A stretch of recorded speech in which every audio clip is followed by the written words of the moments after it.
मैं आप सभी भक्तों को निवेदन करूंगा, प्रातः पूजा में बैठते हो तो एक श्लोक कंठ कर लो। मंगलम भगवान विष्णु मंगलम गरुड़ध्वज मंगलम पुंडरीकाक्षम मंगलाय तनम हरि। जब पूजा पूरी होती है तब एक स्तुति एक और गालो श्लोक। कर्पूर गौरम करुणावतारम संसार सारम भुजगेंद्र हारम सदा वसंतम हृदयारविंदे भवम भवानी सहितम नमामि। जब प्रातः बिस्तर पर से उठते हो तब एक बार और गालो। त्वमेव माता च पिता त्वमेव बंधु च सखा त्वमेव विद्या दृढ़ं त्वमेव सर्वं मम देव देव। यह नित्य कुछ ऐसे श्लोक कुछ स्तुतियाँ भगवान से जोड़कर, वृद्ध माताएं बैठी हैं, आपसे कोई भी मंत्र नहीं जपा जाएगा। आप राम राम राम राम राम राम बोल करके और अपने जीवन को आप बिल्कुल ईश्वर के लिए बना दीजिए। और मेरा बड़ा अनुभव है, मैंने बहुत दुनिया देखी है, अच्छे अच्छे अमीरों को देखा, सबको देखा, भगवान के बिना कुछ भी नहीं है, कुछ भी नहीं है। और अंत में जो भी कुछ है वो सब ईश्वर है।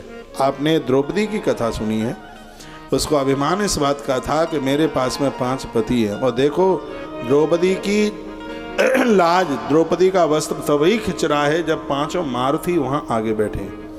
ये सिद्ध हो गया है कि भगवान के अलावा कोई नहीं है। और जब द्रौपदी रोई कृष्ण द्वारका वारे, तब भगवान श्री कृष्ण ही आकर के प्रकट हुए और भगवान कृष्ण ने ही द्रौपदी की लाज को बचाया है।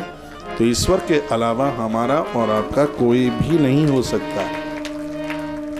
इन कथाओं का सार यही है। महात्मा गोकर्ण ने अपने पिताजी को समझाया, कहा न चंद्रस्य सुखम किंची न सुखम चक्रवर्तना सुखमस्ति विरक्तस्य मुनिर एकांत जीवना। कहा पिताजी यहाँ इंद्र आ जाए उसको भी सुख नहीं, चतुरानन को भी सुख नहीं है। यदि सुख के साथ आनंद के साथ जीवन जीना चाहते हो तो वन में जाओ, एकांत में उस आनंद प्रभु का भजन करो, उन्हीं के ही द्वारा मन को शांति मिल सकती। यहाँ तो कोई तन दुखी, कोई मन दुखी, कोई धनविन रहे तो उदास।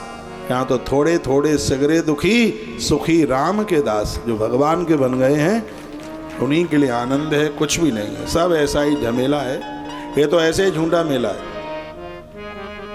भगवान के अलावा भगवान के बिना कुछ भी नहीं है। तत्पश्चात 2 श्लोक बड़े अद्भुत महात्मा गोकर्ण ने अपने पिता के माध्यम से पूरे जगत को बताए। का देहस्तमांस रुद्रे भिमतिम तजत्तम जाया सुता दिशु सदा ममताम विमंच पश्यानिशम जगदिदम क्षणमं निष्ठम वैराग्य राग रसिको भव भक्ति निष्ठ। महात्मा गोकर्ण कहते हैं पिताजी मांस मज्जा और हड्डियों से बना हुआ शरीर जब यही अपना नहीं तो दुनिया की कौन सी चीज अपनी हो जाएगी। यदि यह अपना होता तो हम शरीर को मरने नहीं देते, आंखों को अंधा नहीं होने देते, शरीर गल जाता हम रोक नहीं पाते। क्यों? इसलिए क्योंकि यह अपना नहीं है। इसलिए पिताजी ये शरीर को इतने चाव के साथ में इसको पाला, तैयार किया, जब शरीर अपना नहीं हुआ तो संसार की कौन सी वस्तु अपनी हो सकती है। इसलिए मैं तो निवेदन यही करना चाहूँगा, मरने से पहले अपने आप को भगवान के हवाले कर दो, भगवान के लिए सौंप दो। सरकार पेंशन क्यों देती है? क्योंकि आपने अपनी जवानी गवर्नमेंट के हवाले की है, आपने अपना पूरा जीवन निकाल दिया उनकी सेवा करते हुए, राष्ट्र धर्म में अपना जीवन निकाला आपने, तो सरकार इसलिए आपको पेंशन देती है।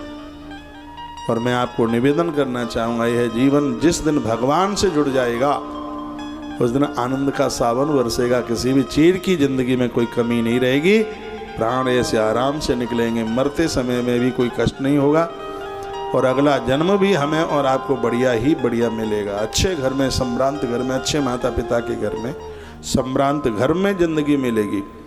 तो जिंदगी 60, 65, 70 साल दुनियादारी के लिए निकाल दी, कुछ मिला नहीं, बचा खुचा जो जीवन है। महात्मा गोकर्ण यही कह रहे हैं, सिद्धांत दे रहे हैं, जो बचा खुचा जो जीवन है उसे भगवान के साथ जोड़ दीजिए। भगवान की मूर्ति पकड़ करके बैठ जाएं, ये भगवान से जुड़ना नहीं है।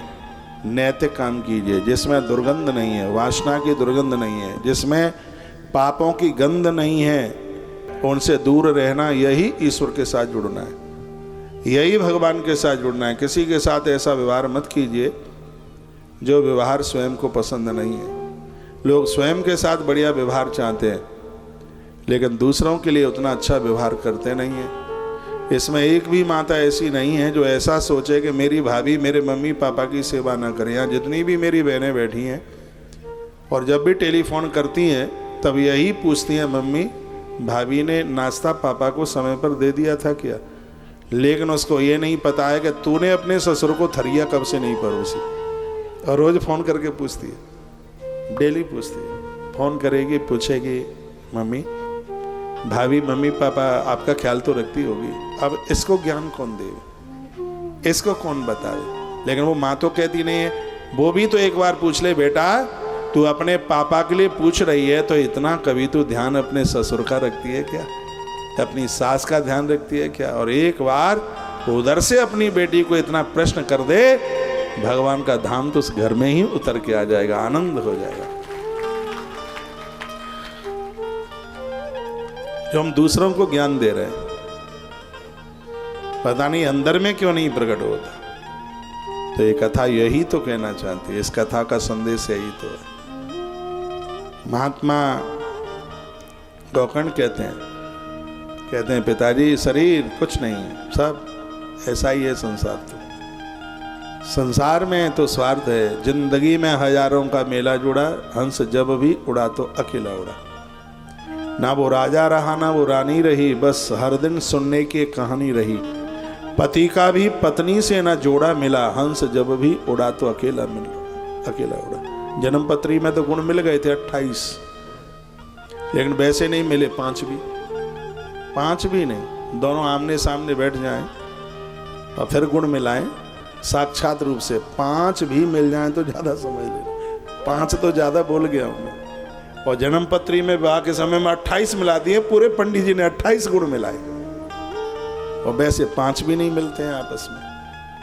एक को चरणोदक अच्छा लगता है, दूसरे को लाल परी की बोतल बढ़िया लगती है, एक को कथा अच्छी लगती है, दूसरे को चित्राहाट के, वो चित्राहाट कहते हैं क्या, उसके गीत अच्छे। चित्राहार है कि चित्राहाट है, पहले चलता था चित्राहार, उसको फिल्मी गीत बढ़िया लगते।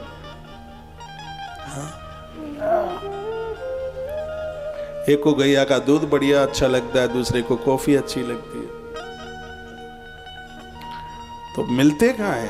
कभी बैठना, आमने सामने बैठना और अपने गुणों का मिलान करना। आज ही कथा में से जब जाओ तो थोड़ा घर वाले के पास बैठना और अपने गुण मिलाना कि 5 भी मिल रहे हैं कि नहीं। 5 मिले तो कल मुझे बताना आके के हमारे 5 गुण हमारे पत्नी से या हमारे पति से मिल रहे हैं। बड़ा मुश्किल है।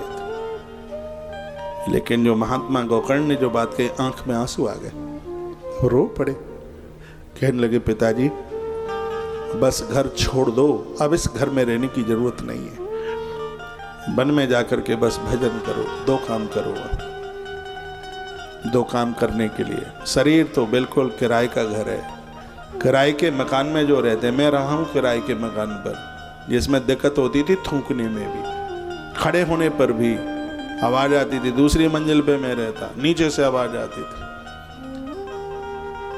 और कहा छत पर थोड़ा धीम से चला करो, तुम्हारे बाप की छत नहीं है ये।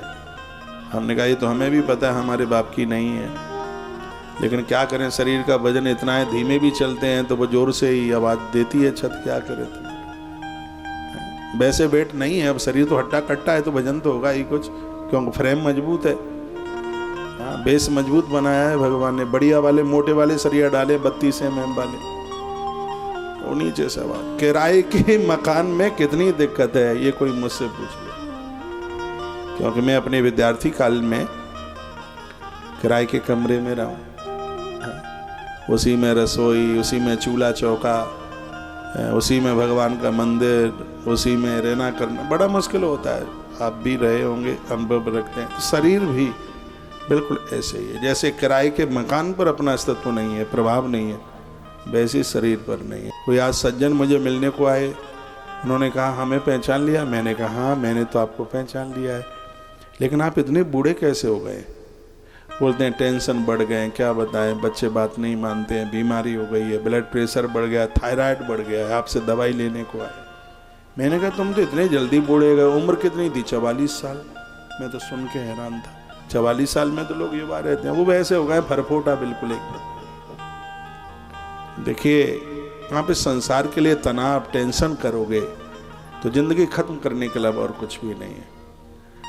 आप चिंतन में अपना जीवन जीने की कोशिश कीजिए, अपने आप को बदलिए, मेहनती बनिए, परिणाम भगवान के ऊपर छोड़ दीजिए। लेकिन आप इतने बड़े मास्टर हैं कि खुद की कॉपी खुद ही जांचना चाहते हैं, वो आपके हाथ में नहीं है, लेकिन फिर भी मानते हैं नहीं है। आपकी कॉपी कौन जांचेगा, ये अधिकार दूसरे को बना रहने दो। सावधान होकर के जीवन जीना है। बीमार हो गए, ये घर के लोग एक लोटा पानी भी नहीं पिलाएंगे, मुझे पता है, मालूम है, इसलिए मैं प्रार्थना पूर्वक ही कहता हूँ। जो शरीर अपना नहीं हुआ, संसार की कोई भी चीज अपनी होगी नहीं।